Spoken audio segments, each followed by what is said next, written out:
SJ மாந்திரிகம். இந்த மாந்திரிகத்தில் மயான ருத்ர பூஜை செய்வது எப்படி? மயான ருத்ர பூஜை எதுக்காக செய்யணும்? நமக்கு அஷ்டகர்மம் அனைத்தையும் ஒவ்வொருத்தரும் ஒரு தேவதைகளையும் காளி, அதுக்கப்புறம் கேட்டிங்கன்னாக்கா அங்காளம்மா, நாகாளம்மா, அதுக்கப்புறம் மலையாள பகவதி, சோட்டானைக்கார பகவதி, இவங்க எல்லாத்தையும் வச்சு வணங்குறாங்க இல்லையா? இவங்களை வணங்குறதுக்கு முன்னாடி நம்ம செய்ய வேண்டிய முக்கியமான வேலை என்னன்னு கேட்டிங்கன்னாக்கா மயான ருத்ர பூஜையை போட்டே ஆகணும். மாந்திரிக பலிதம் வரணும்னு கேட்டிங்கனாக்கா மயான பூஜை போட்டே ஆகணும். மாந்திரிகத்தில் நீங்கள் வெற்றி பெறணுன்னாக்கா மயான பூஜை போட்டே ஆகணும். மாந்திரிகத்தில் நீங்கள் இடைவிடாது ஜெயிக்கணும்னு கேட்டிங்களானாக்கா அதுக்கு மயான ருத்ர பூஜை போட்டே ஆகணும். அதே மாதிரி கேட்டிங்களானாக்கா மயான ருத்ர பூஜையை நீங்கள் போட்டு முடிக்கிறீங்க. ஒவ்வொரு பூஜைக்குமே ஒரு மகத்துவமோ அதனுடைய மகிமையும் இருக்குதுன்றது உங்களுக்கும் தெரியும், எனக்கும் நல்லா தெரியும். இருந்தாலும் மயான ருத்ர பூஜைக்கு மட்டும் கேட்டிங்கனாக்கா அதிகப்படியான பலமும் அதிகப்படியான சக்தியும் அதுக்கு கிடைக்குது. அதுலேருந்து நமக்கு கிடைக்கும். அது கேட்டிங்கன்னாக்கா சாதாரணமாக கிடைக்காது. மயான ருத்ர பூஜையை கேட்டிங்கன்னாக்கா ஆதிவாரம் சொல்லக்கூடிய ஞாயிற்றுக்கிழமையில் அதிகாலையிலேருந்து 2 மணிலேருந்து 4:30 மணிக்குள்ளே செய்து முடிக்கணும். 2:30 மணி மட்டும்தான் டைமிங் கிடைக்கும் அதுக்கு. அந்த டைமில் மயானத்திலே செய்ய வேண்டிய பூஜை தான் அது. அந்த கொண்டாந்து வீட்டில் செய்கிறது, வீட்டில் இருந்து போய்ட்டு அங்கே செஞ்சுட்டு வர்றதெல்லாம் கிடையாது. மயானத்தில் செய்கிறது, மயான சாம்பலில் செய்கிறது. அந்த சக்கரத்தை தான் போட்டிருக்கேன். இந்த சக்கரத்தை நீங்கள் இந்த சக்கரத்தை செம்பு தகட்டால் எழுதிடுங்க. எழுதிட்டு இதுக்கு 4 நிமிஷம் எடுத்த மட்டும் பலி கொடுங்க. ஏன்னு கேட்டிங்களானாக்கா இதுக்கெல்லாம் பெரிய அளவில் நீங்கள் செலவு பண்ணுறதில்லை. அதுக்கப்புறம் கேட்டிங்கனாக்கா கல், சுருட்டு, கருவாடு, அதுக்கப்புறம் கேட்டிங்கன்னா சாராயம், அதுக்கப்புறம் கேட்டிங்களானாக்கா அதுக்கு தேவையான எதாவது சொல்லிக்கிற அவல், பூரி, கடலை, அதுக்கப்புறம் பத்தி சூடம் இதெல்லாம் எடுத்துக்கிட்டிங்களா? இதெல்லாம் எடுத்து முடிச்சிட்டிங்க. அதுக்கப்புறம் கேட்டிங்கன்னா இது ஒரு வாழை இலையில் நீங்கள் படையல் போடுறீங்க. எல்லாமே மயானத்தில் தான் செய்யணும். அதுவும் கேட்டிங்கன்னா 2லேருந்து 4:30 மணிக்குள்ளே தான் செய்யணும் இந்த பூஜையை. இந்த சக்கரத்தை கூட அந்த படையலை போட்டதுக்கு அப்புறம் தான் செய்யணும். மயானத்தில் பார்த்தீங்கன்னாக்கா தெற்கு முகமாக உக்காந்து, அது கேட்டிங்கன்னா எரிமேடை இருக்குது பார்த்தீங்களா, பணத்துங்களை எரிக்கிறாங்களே அந்த இடத்துல தெற்கு முகமாக உக்காந்துக்கிட்டு நீங்கள் உடம்பு மேலே சட்டை இல்லாமல் வெறும் கீழே இருக்கிற ஒரு துண்டோடு உக்காந்துக்கிட்டு கீழே உக்காருங்க. கீழே உக்காந்து என்ன பண்ணணும்னு கேட்டிங்கன்னாக்கா மயான சாம்பலில் முதல்ல இந்த சக்கரத்தை எடுத்து நீங்கள் அந்த இடத்துல நீங்கள் போடுறீங்க. இந்த சக்கரத்தை இது மாதிரி போட்டுட்டு 4 பக்கமாக சூலத்தை போட்டிருக்கோம். சூலம் போட்டிருக்கிற அந்த பிரம்மனுடைய வட்டம் சொல்லக்கூடியதுல பார்த்தீங்கன்னாக்கா இதில் 3 மட்டும்தான் இருக்குதுன்னு நினைக்காதீங்க. 3 மட்டும்தான் சிவனுடைய அச்சாரம் போட்டிருக்கோம், ருத்ரனுடைய அச்சாரம் போட்டிருக்கோம். நீங்கள் முக்கோணத்தை போட்டு நினைக்காதீங்க. அதே மாதிரி 4 மூலையிலையும் பாருங்கள், 4 மூலையிலுமே உங்களுக்கு கேட்டிங்கன்னாக்கா அதே முக்கோணம் மாதிரி தான் இருக்கும். அந்த முக்கோணத்துக்குள்ளே பார்த்தீங்கன்னாக்கா நான் பீஜத்தை போட்டிருக்கேன். அந்த பீஜத்தை உங்களுக்கு நான் தெளிவாக சொல்கிறேன், நீங்கள் பார்த்துன்னு தெரிஞ்சுக்கலாம். சரிங்களா? இப்போ இந்த மயான ருத்ரனுடைய பூஜையை நீங்கள் போடுறீங்க. மயான ருத்ர பூஜையை போட்டதுக்கப்புறம் கேட்டிங்கன்னாக்கா அதுக்கப்புறம் நீங்கள் மாந்திரிகத்தில் எல்லாமே செய்து முடிக்கலாம். எல்லாமே உங்களுக்கு வசமாகும். வசமாகிறதுக்காக தான் இந்த பூஜையை போடுறது. இது ஒரே நாள் ஞாயிற்றுக்கிழமை போட்டு முடிக்கிறது இல்லை. ஒரு நாள் பூஜையை போட்டு 48 நாள் இந்த மந்திரத்தை சொல்லிவிட்டு இந்த 48 நாளுமே கேட்டிங்களானாக்கா நீங்கள் அந்த மயான சாம்பல்லே புதைச்சி வைக்கணும். புதைச்சி வச்சுட்டு ஒன்றுக்கு 2 இல்லை 3 இல்லைன்னு கேட்டிங்கனாக்கா ஒரு 8 பிணமாவது எரியணும். அது எரிஞ்சதுக்கப்புறம் தான் தகட்டை கொண்டு இதை நீங்கள் தாயத்தில் அடைச்சி இதை போட்டுக்கணும். இதை அடைச்சி நீங்கள் போட்டுக்கிட்டாவே போதும்.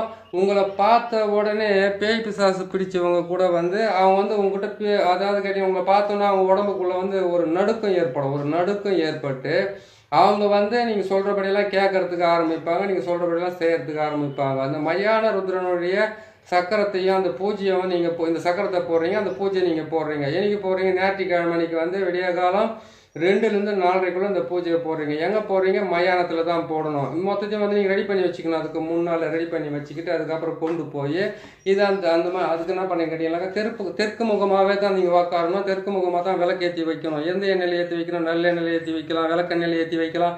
எந்த எண்ணெயில் வேணாலும் நீங்கள் விளக்கேற்றி வைக்கலாம். விளக்கேற்றி வச்சுட்டு நீங்கள் அவங்கள என்ன பண்ணுறீங்க கேட்டிங்கன்னாக்கா உக்காந்துக்கிட்டு கீழே உக்காந்துக்கிட்டு சம்மணம் போட்டு கீழே உக்காந்துக்குங்க. உக்காந்துக்கிட்டு இந்த சக்கரத்தை முதல்ல மயான சாம்பலை எடுத்து போட்டுட்டு அந்த மயான சாம்பலை கையில் வச்சுக்கிட்டு அந்த மயான சாம்பல் மேலே கற்பூரத்தை வச்சுக்கிட்டு அந்த கற்பூரத்தை நீங்கள் நான் இத்தனை காலமாகவே மாந்திரிகத்துக்காக இது எல்லாம் செய்யணும். மாந்திரிகத்தில் இத்தனை பேருக்கு நான் செய்யணும். இது மாந்திரிகத்தினுடைய முதல் உயிர் எழுத்தான உங்ககிட்ட இருந்து நான் யாசகமாக கேட்குறேன். அதை பிச்சையாக கேட்குறேன்னு கேட்கணும். எது கேட்டிங்கனாக்கா இறைவன் போட்ட பிச்சை தான் ஒவ்வொருத்தருக்கும் வாழ்க்கைன்றது. அந்தந்த நேரத்தில் அந்தந்த காலத்தில் அது தானாகவே நடக்கும். சரிங்களா? இதை நீங்கள் செய்யணும். இதை செய்து முடிக்கிறீங்களா? இதை செய்து முடிச்ச உடனே இந்த தகட்டை எழுதுறீங்க. அந்த தகட்டுக்குள்ளே பாருங்கள் 3 வந்து கேட்டிங்களானாக்கா ருத்ரனுடைய, அதாவது கேட்டிங்கன்னா சிவனுடைய வீடுன்னு சொல்லி முக்கோண வீடு இருக்குது. அந்த பக்கம் பார்த்தீங்களா 4 பக்கமும் இருக்குது, 4 பக்கம் இருக்குது. 4 அந்த பக்கம் 3 சூளம் இருக்குது, இந்த பக்கம் 3 சூளம் இருக்குது, இந்த பக்கம் 3 சூளம். உள்ளவன் பார்த்தீங்கன்னா சூளம் தான் போட்டிருக்கோம். ஏன்னு கேட்டிங்கனாக்கா அந்த சூளத்தை போட்டு மேலே வந்து ஓம் என்ற எழுத்து எழுதிட்டு மசிவாயன்ற எழுத்து மட்டும் சுற்றிலும் போட்டிருக்கேன். மசிவாயன்னு போட்டிருக்கேன்னா அது போட்டு முடிச்சிட்டேன். உள்ளே பாருங்கள் நீங்கள் மேலே வந்து பார்த்தீங்கன்னா மேலே இருக்கிற ஒரு கட்டத்தில் பார்த்தீங்கன்னா மா இருக்கும், இதில் பார்த்தீங்கன்னா சி இருக்கும், மசி. இந்த பக்கம் பார்த்தீங்கன்னாக்கா சி இருக்கும், இந்த பக்கம் பார்த்தீங்கன்னா மா இருக்கும், இந்த பக்கம் பார்த்தீங்கன்னாக்கா மசின்னு வருது. புரியுதுங்களா? அதுக்கப்புறம் உள்ளே பார்த்தீங்களா ஓம் ருத்ராய நம, ஓம். இது மட்டும்தான் விஷயமே. அது உள்ளே இருக்கக்கூடிய 3 இருக்குது பார்த்தீங்களா, முக்கோணன்றது. அது 3 வந்து சி சி சி என்ற எழுத்து மட்டும்தான் இருக்கும். இதை மட்டும்தான் நீங்கள் போட வேண்டியது. இதுக்குள்ளே இருக்கக்கூடிய பீஜ எழுத்து. இந்த பீஜ எழுத்தை நீங்கள் போட்டுட்டீங்க, போட்டு முடிச்சிட்டீங்க.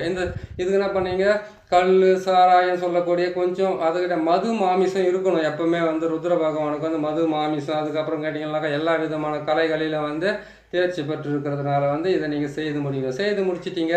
இதெல்லாம் தகுட்டு வந்து இதே மாதிரி வந்து நீங்கள் போட்டு முதல்ல கீழே போட்டுட்டு உக்காந்துட்டீங்க. அது மேலே சம்மணம் போட்டு உக்காந்துட்டீங்க. நீங்கள் மந்திரத்தை வந்து நீங்கள் இந்த மந்திரத்தை சொல்லிட்டீங்க. இந்த மந்திரத்தை சொல்லி முடிச்சுட்டு இந்த பீஜத்துக்கெல்லாம் எழுதி முடிச்சிட்டிங்க, தகுட்டெல்லாம் எழுதி முடிச்சிட்டிங்க.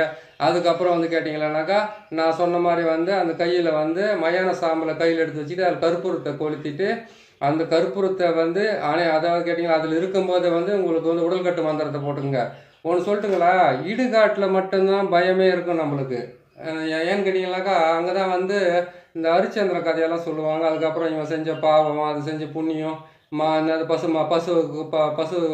மாட்டுக்கு பால் கொடுக்காத போனோம், குறை மரக்காலம் ஆலந்தவனும் இவன் கூட தண்டனை நாங்கள் சொல்கிறாங்க இல்லையா, அந்த மாதிரி வந்து அங்கே தான் சொல்லுவாங்க. அங்கே தான் ஆத்மாக்களெல்லாம் வந்து அடங்கி கிடக்கும். மயானத்தில் வந்து நீங்கள் நம்பி போகலாம். ஏன்னு கேட்டால் ருத்ரனுடைய ருத்ரன் இருக்கிற இடம், ருத்ரன் இருக்கிற இடத்துல வந்து அவருக்குள்ள தான் மொத்தமே வந்து அடங்கி கிடக்கும். எப்பேற்பட்ட பேய் பிசாசு பூத பிரேத ஆத்மாக்களாக எதுவாக இருந்தாலும் அவர்கிட்ட தான் அது அடங்கி இருக்கும். நீங்கள் நம்பி நாங்கள் மயானத்தில் பணம் எரிஞ்சிக்கிட்டு இருக்கும்போது அந்த பணத்துக்கு பக்கத்தில் உக்காந்து சக்கரத்தை போட்டு உக்காந்து மந்திரத்தை சொல்லணும்.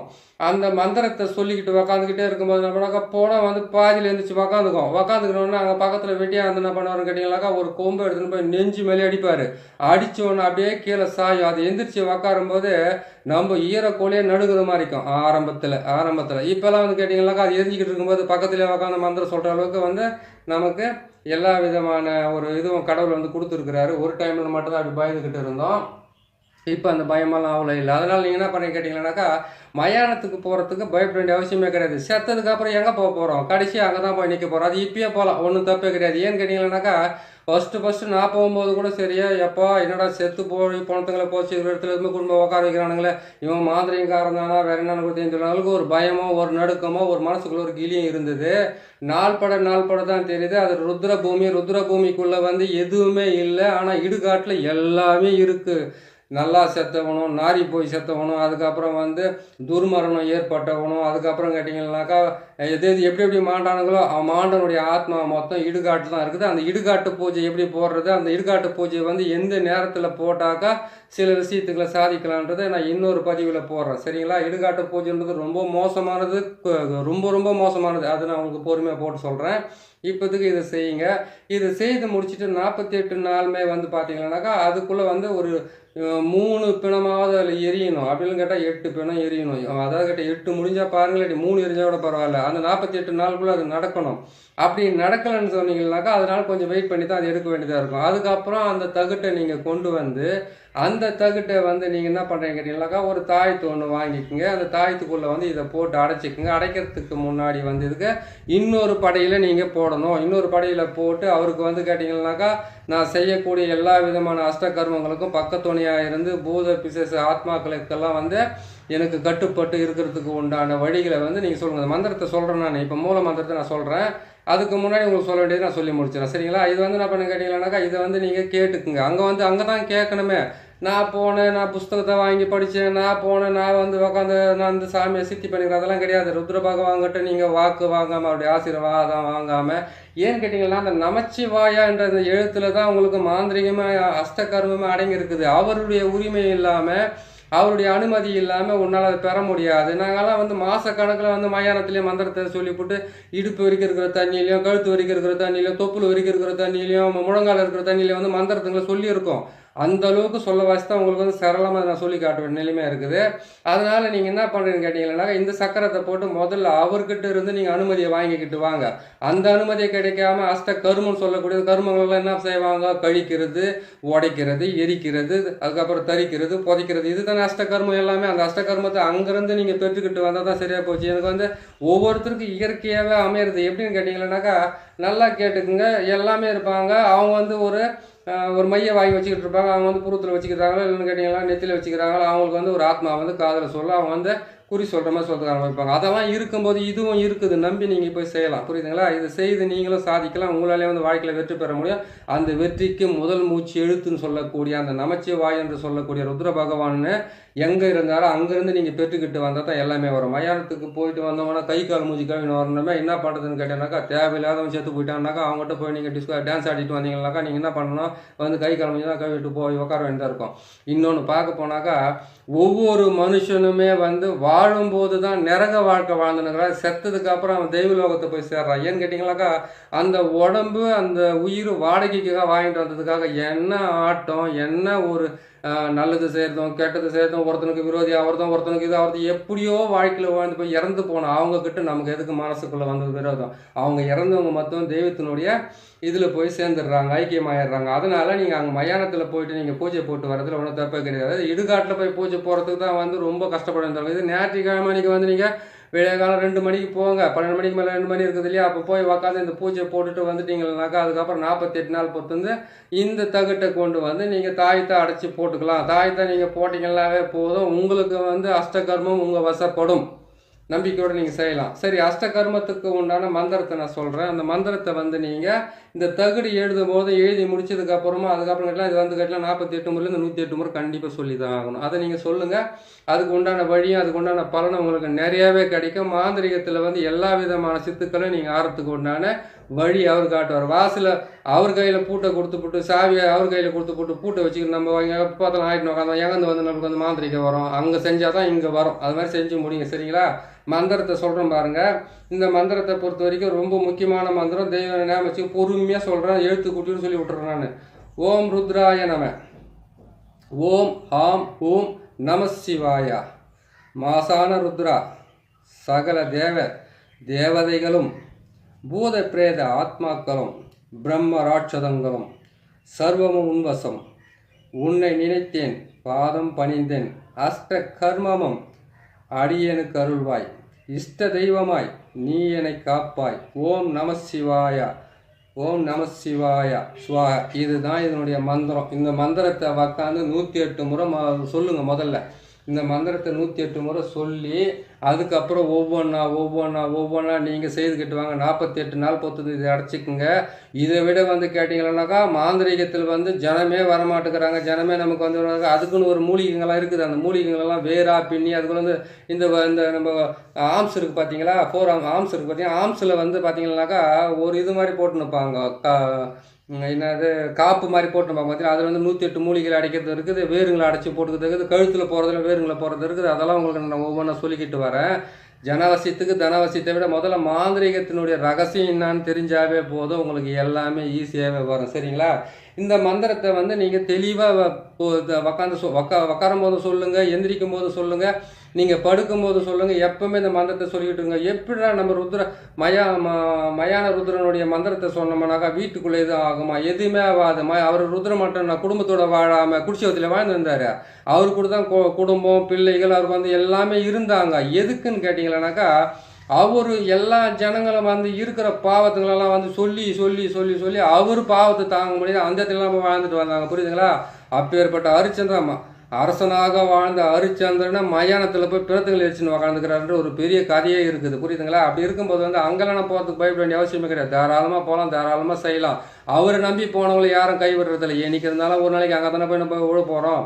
அதனால் நீங்கள் பார்த்து செய்யுங்க, நல்லபடியாக செய்யுங்க, நல்லபடியாக செய்து முடியுங்க. நீங்களும் செய்யுங்க, மற்றவங்களும் செய்து விடுங்க. நீங்கள் முதல்ல செய்துக்கிட்டீங்களா உங்களுக்கு ரொம்ப நல்லது நடக்கும். சரிங்களா? நீங்கள் கேட்டீங்க மயான ருத்ரனுடைய பூஜைன்றது வந்து ஏதாவது ரொம்ப கடுமையாக இருக்குமா, ஏதாவது ஒன்று போட்டு கொடுத்துருக்கோம் பாருங்கள். கடுமையாகவும் இருக்கும், உங்களுக்கு ரொம்ப வந்து பக்கபலமாகவும் இருக்கும். இது செய்து முடிங்க, நல்லபடியாக செய்யுங்க, நல்லது செய்யுங்க, நல்லபடியாக செய்து முடிங்க. நம்ம சேனலை பார்க்குறீங்க, நீங்கள் சப்ஸ்கிரைப் பண்ணுங்கள், லைக் பண்ணுங்கள், ஷேர் பண்ணுங்கள். இன்னொரு நல்ல பதிவில் உங்களை நான் சந்திக்கிறேன். நன்றி, வணக்கம்.